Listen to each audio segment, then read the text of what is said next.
네, 김광수 의원님께서 말씀하신 그 자료 중 그 후보자 아들 어깨 탈골로 인한 진료 내역은 건강보험심사평가원에 제출 요구하신 우리 정태옥, 이태규 의원님 그 자료가 도착한 것 같고요. 또 개별 병원의 진료 기록들은 그 개별 병원에 지금 도착이 안 되고 있는 것 같습니다. 보존 문제도 있고 해서 그거 좀 참고해 주시기 바랍니다. 다음은 네, 잠깐만요, 위원장님. 그리고 그 세브란스 병원의 뇌하수체 수술은 그 자료는 이미 제출이 돼 있다고 합니다. 예. 다음은 더불어민주당의 존경하는 전혜숙 의원님 질의하시겠습니다.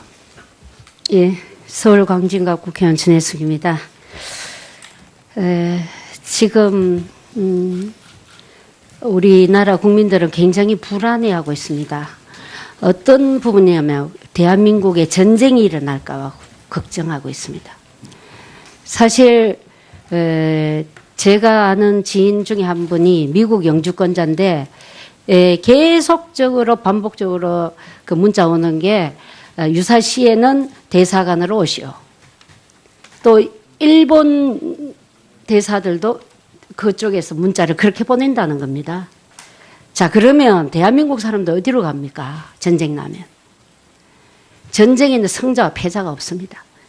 대한민국이 6.25 동란이 일어나고 나서 패전국이던 일본이 대한민국으로 인해서 그 패전을 경제 회복을 했습니다. 우리를 둘러싼 다른 나라들은 경제적 부활을 할지는 모르지만 성장을 도모할지는 모르지만 저희 나라 국민들은 성자도 패자도 없고 다 불행합니다. 그래서 전쟁을 막아야 됩니다.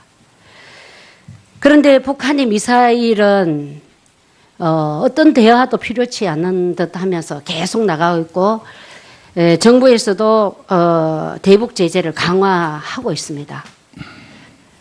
이런 차원에서 총리 후보자께서 세계에서 유일하게 이 동족 간의 분단 관계에 남아있는 이 대한민국의 통일 문제를 어떻게 풀 수 있을까? 이것이 제가 총리 후보자를 검증하고자 하는 질문의 요지입니다. 남북 관계 개선이 필요하다고 보십니까? 남북 관계에 어떤 예. 남북 관계 개선이 필요하다고 보시죠? 물론입니다. 예. 필요합니다. 대북 제재만이 과연 남북 관계를 풀 수 있는 거라고 보십니까? 그것은 아니지만 예. 현 국면이 북한이 핵실험을 계속하고 미사일을 계속 쏘아대는 이 국면, 또 더구나 국제사회가 대북 압박을 강화하고 있는 이 시기는 한국도 동조해야 될 필요가 있고 의무가 있다. 알고 있습니다. 그런데 이제 통일 외교 통상위원회를 하셨죠. 네. 그리고 보건복지도 하셨죠. 네. 예. 그렇기 때문에 제가 드리는 질문을 잘 이해하시리라고 생각하고 제가 질의를 드리겠습니다. 감염병이 해마다 신종플루, 사스, 메르스 이렇게 일어나고 있습니다. 그런데 메르스로 해서 우리가 사망자 수가 39명 정도 됐습니다. 그러나 해마다 결핵으로 인해서 대한민국 국민들이 각 2,300명 정도 혹은 3,000명씩 이렇게 사망하고 있습니다.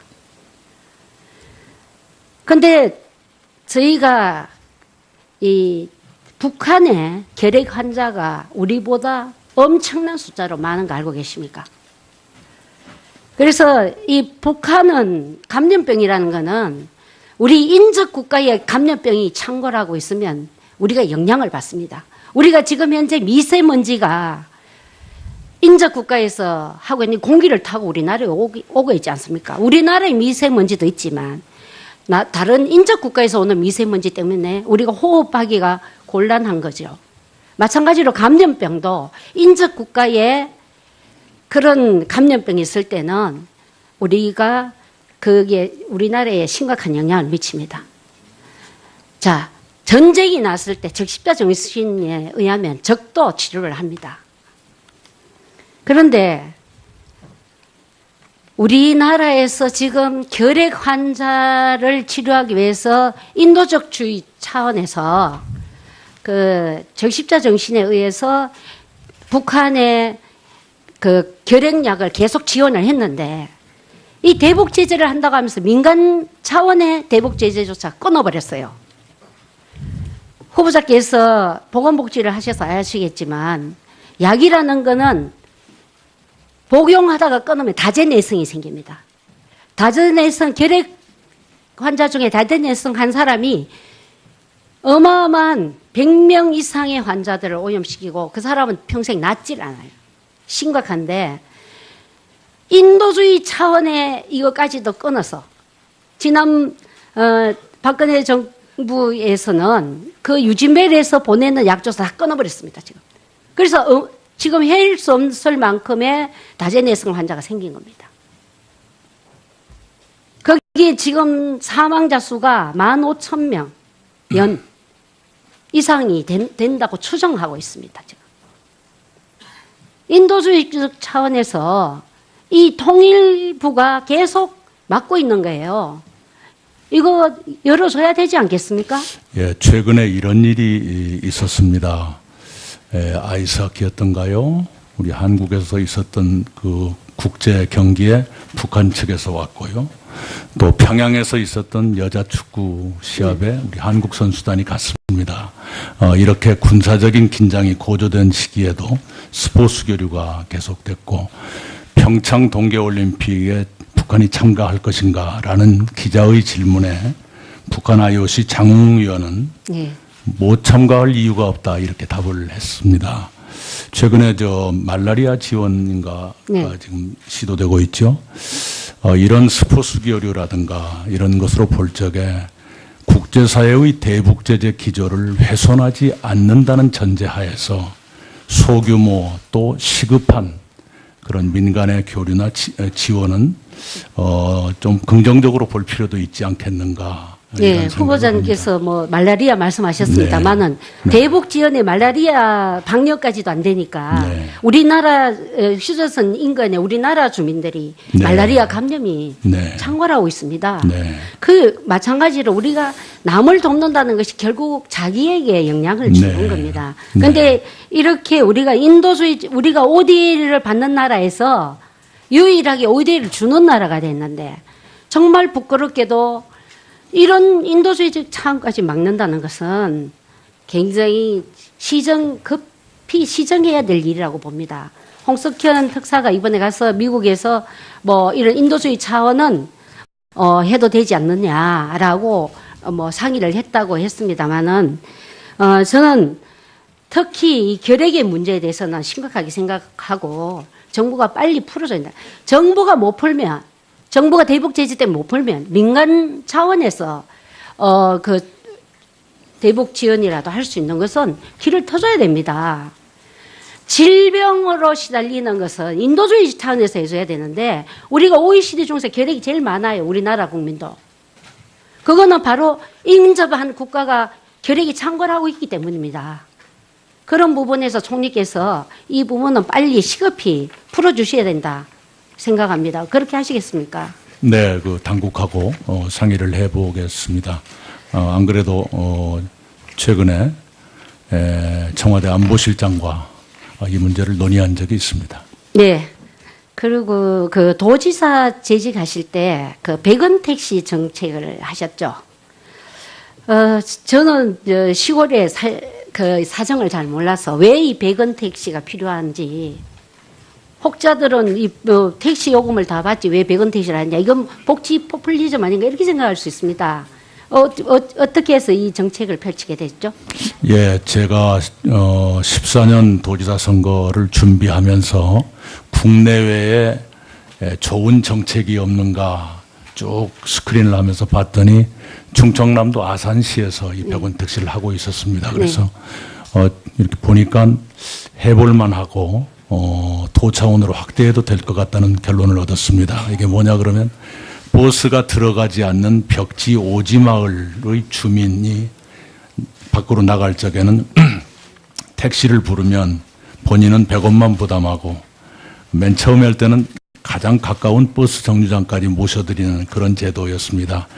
해보니까 버스를 집어넣고 보조금 주는 것보다 훨씬 싸게 먹히고 또 그 벽지오지의 어른들이 굉장히 생활이 달라지고 그렇게 생각보다는 그 낭비를 하는 그런 일이 없고요.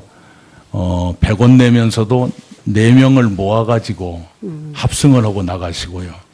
그래서 시장을 보고 목욕을 하고 예, 또 병원에도 들렀다가 손주 얼굴도 병원 보고 이용이 많더라고요. 네네. 예. 시장과 병원이 제일 많습니다. 대단히 만족해서요. 지금은 전라남도 전체에 확산돼 있습니다. 총리 후보자께서는 나중에 이걸 시골에 있는 전라남도뿐만 아니라 다른 데도 다 이것을 한번 장려할 생각이십니까?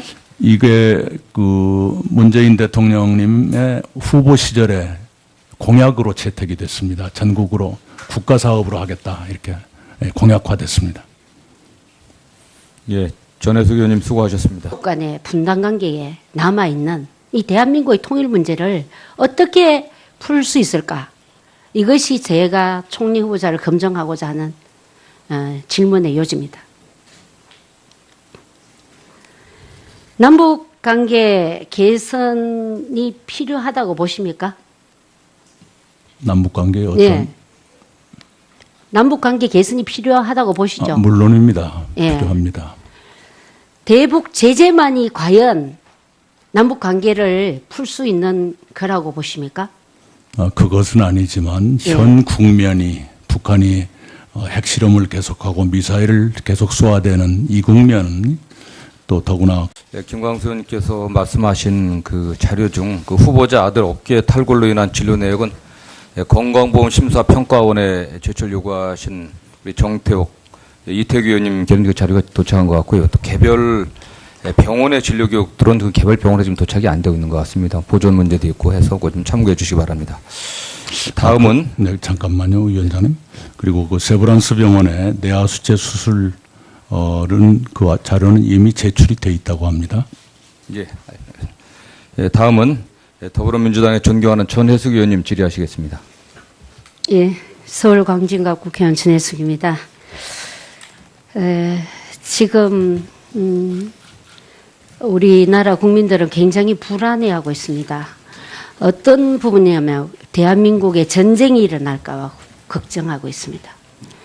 사실 제가 아는 지인 중에 한 분이 미국 영주권자인데 계속적으로 반복적으로 그 문자 오는 게 유사시에는 대사관으로 오시오. 또 일본 대사들도 그쪽에서 문자를 그렇게 보낸다는 겁니다. 자, 그러면 대한민국 사람들 어디로 갑니까? 전쟁 나면. 전쟁에는 승자와 패자가 없습니다. 대한민국이 6.25 동란이 일어나고 나서 패전국이던 일본이 국제사회가 대북 압박을 강화하고 있는 이 시기는 한국도 동조해야 될 필요가 있고 의무가 있다. 알고 있습니다. 그런데 이제 통일 외교 통상위원회를 하셨죠. 네. 그리고 보건복지도 하셨죠. 네. 예, 그렇기 때문에 제가 드리는 질문을 잘 이해하시리라고 생각하고 제가 질의를 드리겠습니다. 감염병이 해마다 신종플루, 사스, 메르스 이렇게 일어나고 있습니다. 그런데 메르스로 해서 우리가 사망자 수가 39명 정도 됐습니다. 그러나 해마다 결핵으로 인해서 대한민국 국민들이 이 대한민국으로 인해서 그 패전을 경제 회복을 했습니다.